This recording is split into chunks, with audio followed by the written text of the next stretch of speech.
Et là, le public sent bien que cette équipe de Pau est en demi-finale. Allez, prise de balle, elle n'est pas droite cette touche avec un lancer pas droit. Encore une grosse erreur hein, de Cockerill. Ah, ils n'ont pas trouvé les clés, ils n'ont pas trouvé la solution aujourd'hui, Leicester. Ils sont tombés sur une équipe paloise qui a maîtrisé, j'ai envie de dire, de bout en bout. Allez, prise de balle avec Rolles. Et Démarrage quel match de Rolles hein. Le relais de Vignolo. Oh, il a fait la valise vers la salle sur le petit côté. Il va peut-être taper pour lui-même dans le sens des crochets derrière. Il faut donner, il faut récupérer ce ballon. Ça va être difficile, Torossia avec Rolles. Rolles qui est mis au sol. Nous sommes à 1 mètre de la ligne. On va y aller derrière avec Gonzalez. C'est de Gonzalez. Oh, il n'est pas accordé par l'arbitre. C'est dommage. Ah, il n'a pas voulu faire plaisir aux 15 000 spectateurs, mais c'est que partie remise. Laurent, il va y avoir une mêlée. On revoit ralenti. Comment Rolles a failli aller marquer. Ah, il est déséquilibré. Ocagne ramasse bien ce ballon, le transmet bien à Gonzalez, j'ai l'impression. Et effectivement, il ne marque pas. Il tombe sur un joueur anglais. Et au sol, on peut encore prendre une petite poire quand c'est terminé, comme on a vu sur l'image. Regardez, le temps réglementaire est terminé. 10 points d'avance pour Pau. La section est pratiquement en demi-finale de la Coupe d'Europe. Vous en doutez encore, Laurent? Non. Et le président Labourdette, il doit être content là. Le départ de Rolles. Ballon pour Torossia. Il va y avoir essai d'Artia qui essai de Nicolas Brusque. C'est l'apothéose pour la section paloise. Et il le mérite tellement, Nicolas Brusque. Les Palois aussi, ils sont tous debout. Superbe.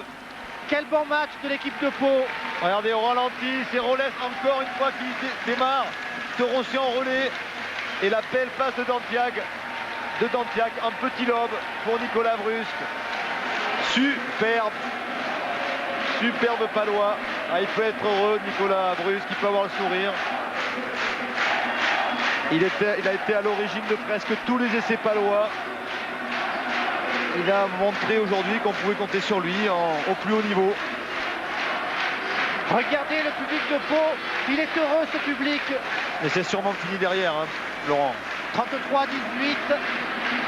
et peut-être 35 si David Ocagne il met la petite cerise sur le gâteau et je crois qu'il ne va pas s'en priver. Non, il ne va pas s'en priver, il prend son temps. Regardez comme il est calme, il y a le public debout qui applaudit. Et bien c'est bien fait, 35-18. Monsieur Davis, lui, va siffler la fin du match. Et c'est terminé. Bravo à la section paloise qui atteint donc les demi-finales de la Coupe d'Europe de rugby. On a vu un gros match de rugby avec 4 essais pour les Palois. On voit pour le plaisir le dernier. Le dernier essai, génial ce qu'ils ont fait.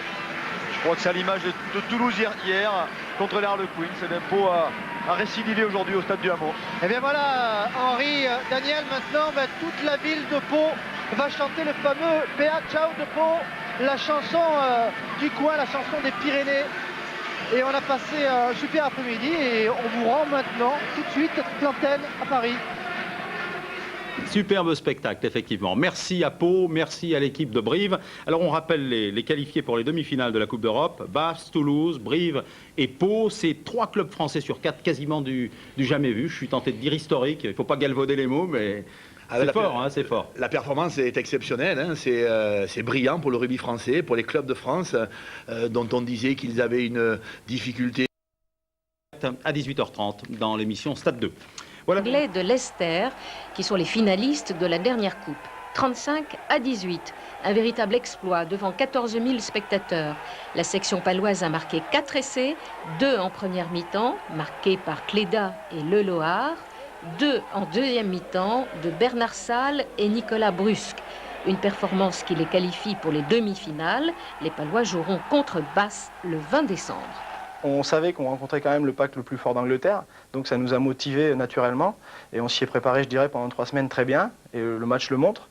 Et on sait que derrière, on a des individualités qui peuvent faire la différence. Aujourd'hui, elles l'ont fait très bien. Et on a montré quand même beaucoup plus d'homogénéité que l'année dernière. 2 autres clubs sont qualifiés, donc Brive. Kangoo Express à tous les... Un match de poule de cette Coupe d'Europe avait bien l'intention de dévorer les Palois, mais la section a su dompter les Anglais et rester maître dans son arène. Voici de quelle manière avec Fabrice Goll. La section paloise réussit un bon début de match, concrétisé dès la 6e minute par un premier essai. Sur cette attaque, Dantiac est plaqué à 1 mètre de la ligne, mais Thierry Cléda aplatit avec le soutien de ses coéquipiers. 5-0 pour Pau. Et les Béarnais continuent à écarter les ballons. Sur celui-ci, Brusque et Bernat-Salles jouent au pied. Et c'est finalement Frédéric Leloir qui est le premier dans l'embut. Réaction des avants de Leicester, essai collectif attribué au flanqueur Neilbach. 12-8 à la mi-temps pour une section souvent privée de munitions. Deuxième période, voici le plus beau mouvement de ce quart de finale. Attaque paloise. Brusque fixe et croise intelligemment avec Bernat-Salles qui file à l'essai. Mais Leicester n'est pas encore battu. La preuve, Serebi joue vite et aplati. Plus que 4 points d'avance pour la section. La délivrance intervient ici à la dernière minute avec un 4e essai palois marqué par l'arrière Nicolas Brusque, auteur d'un match époustouflant. Score final 35-18 pour les hommes de Jean-Louis Luneau.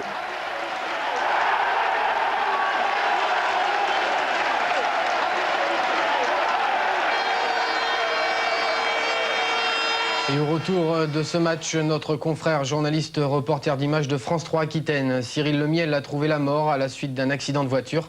Bien entendu, toute l'équipe de Rencontre à 15, pour laquelle Cyril travaillait souvent, tient à lui dédier ce numéro. Pour Brive, la mission paraissait... Les Springboks n'ont pas réussi à dominer les Barbarians.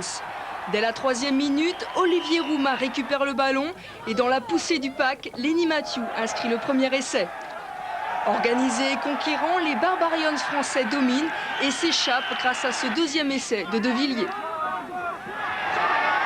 Piqués au vif, les champions du monde réagissent. Le talonneur sud-africain Drotske percute 3 défenseurs avant d'aplatir et de ramener le score à 14-5. La résistance et la vaillance des Barbarians exaspèrent les Boks au point que Van der Lied piétine le visage de Dantiac. Le pilier des Boks est expulsé juste avant la pause. En début de 2e mi-temps, les Springboks en infériorité numérique se montrent plus agressifs. Ils reviennent rapidement à la marque pour mener 22-20. Mais en fin de partie, les Bleus retrouvent rigueur et savoir-faire. Ils inscrivent 3 essais en 10 minutes. 40-22, un succès mérité pour les Barbarians et un exemple à suivre pour le 15 de France qui rencontrera les Sud-Africains samedi à Lyon. Et on vient de l'apprendre, le pilier sud-africain Van der Lind, qu'on a aperçu tout à l'heure, a été suspendu 60 jours à la suite de son agression sur Dantiac. En football, Aimé Jacquet vient de divulguer